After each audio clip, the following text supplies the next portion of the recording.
বলিউডে তার পরিচয়টা ড্যান্সিং ডিভা। পর্দায় যার হাসি, চোখের ভাষা আর নাচে মুগ্ধ হয়ে যায় হাজারো দর্শক।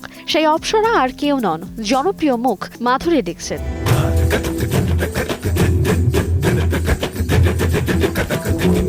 মাধুরী তার ভক্ত এবং অনুরাগীদের বহু সিনেমা উপহার দেওয়ার মধ্য দিয়ে তাদের হৃদয়ে জায়গা করে নিয়েছেন। বিশেষ করে তার নাচ বরাবরই মুগ্ধ করেছে দর্শকদের। কিন্তু তার সেই নিখুঁত অভিনয় আর নাচের আড়ালের এক গল্প সামনে আসতেই তা অবাক করেছে তার ভক্তদের। 4 মাসের অন্তঃসত্ত্বা অবস্থায় ঘন্টার পর ঘন্টা করেছেন নাচের শুট, তাও আবার সঞ্জয় লীলা বানসালির মতো খুঁতখুঁতে পরিচালকের সেটে। সেই গল্পই এবার সম্প্রতি এক সাক্ষাৎকারে তুলে ধরেছেন প্রয়াত কোরিওগ্রাফার সরোজ খানের সহকারী রুবিনা খান।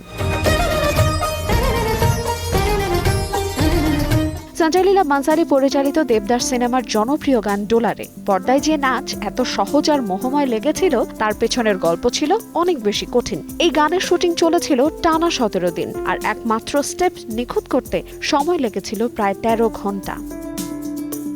সেই দৃশ্যে মাধুরীকে ঘুরে এসে মাটিতে বসতে হতো, কিন্তু তখন তিনি 4 মাসের অন্তঃসত্ত্বা। দীর্ঘক্ষণ ঘুরতে গিয়ে বারবার মাথা ঘুরে যেত অভিনেত্রীর। সকাল 9টা থেকে রাত 10টা পর্যন্ত চলত একটানা শুটিং। নৃত্য পরিচালক রুবিনা খান আরও জানান, অসুস্থ লাগলেও কখনো নাচের স্টেপ বদলানোর কথা বলেননি মাধুরী, কারণ গুরু সরোজ খানের নির্দেশই ছিল তার কাছে শেষ কথা।